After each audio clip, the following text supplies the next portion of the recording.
Hi, welcome to our third installment of Scene Highlights. We're here with Ernesto and Annaliese. If you want to introduce yourselves just briefly. Yeah, I'm Ernesto. I am a singer-songwriter, but also been doing a new project called The Next Stage, which is like raising awareness on the struggles performers have gone through since the pandemic. I'm Annaliese. I'm at university in St Andrews, and that's where I put on gigs. So I put them on in the student union and also in people's living rooms. That's with St Andrews Indie Music Society. Great. Also just for our viewers, my pronouns are she, her. Feel free to share your pronouns if you're comfortable. My pronouns are they, them. And yourself, Vanessa? He, him. Cool. Thank you. Right, amazing. Thank you for coming. I'm going to start off. So obviously you guys have both been involved in putting up gigs recently and not that recently prior to lockdown. How easy do you think it's been to try and reorganize yourselves and make gigs happen in the current context? Well, for me, we did try and like put stuff on at the union, but it was like outside and stuff. And we were really looking forward to it because we just assumed that there wouldn't be anything until, I don't know, next year sometime.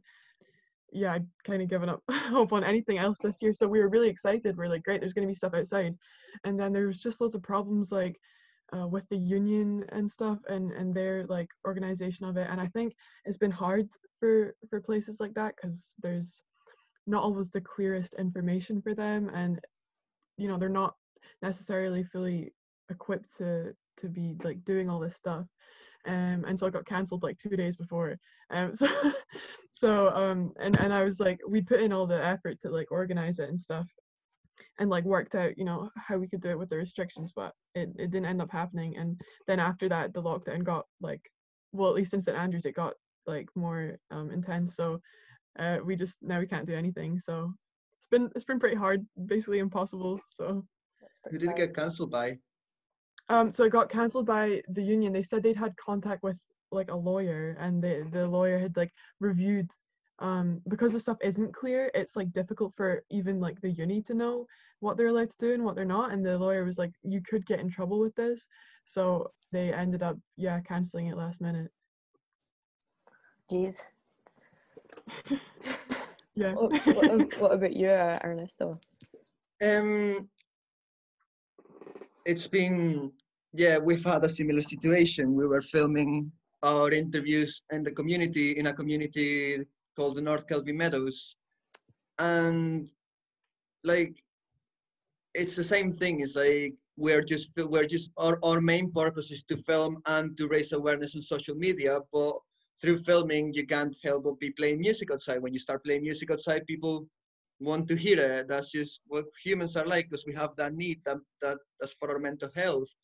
So we also moved away from our recording spot as like, oh, they are not sure if we can actually do this. But I think it's important when someone says that to challenge them and to be like, actually, if you read the restrictions, we are allowed to film. So what we're gonna do next is talk to the local MP, I guess, MSP, to get support behind that, to be able to film there, because I guess if it's a problem that needs awareness, then it's there for us to do, you know? Yeah, absolutely.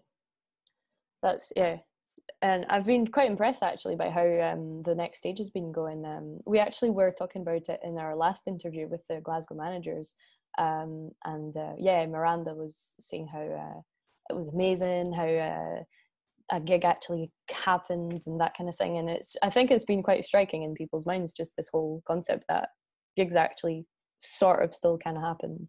So I've been quite impressed with that, definitely. When did you start having the idea for the next stage? It happened quite quickly. It was like 3 months ago or something, maybe 3 months ago, I would say. We started filming in my back garden, you know? So it was very, very, like, it was very much a small idea to begin with.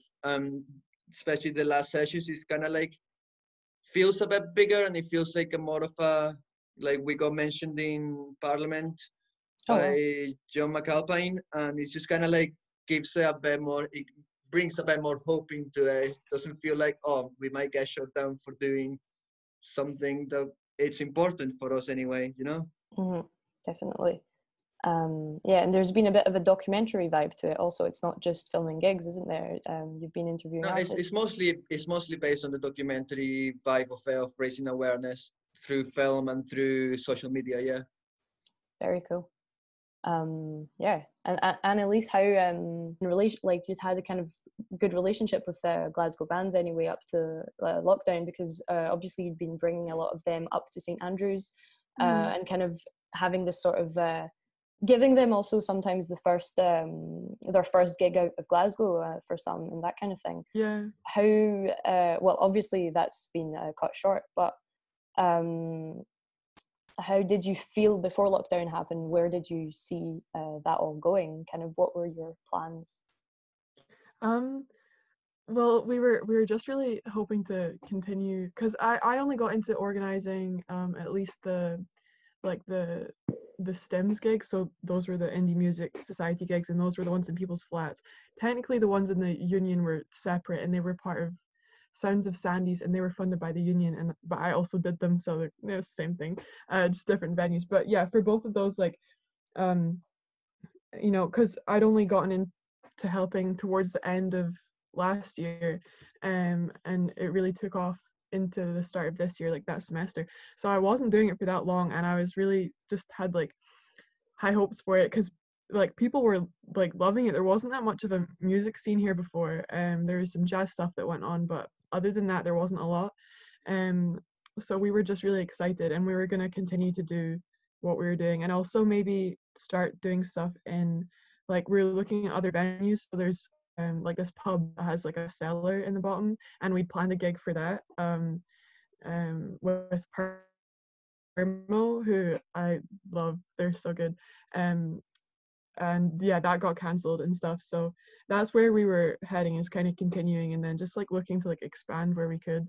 Yeah, and just bring up more bands. I had a long list of bands I wanted to bring up, but it'll continue next year, hopefully.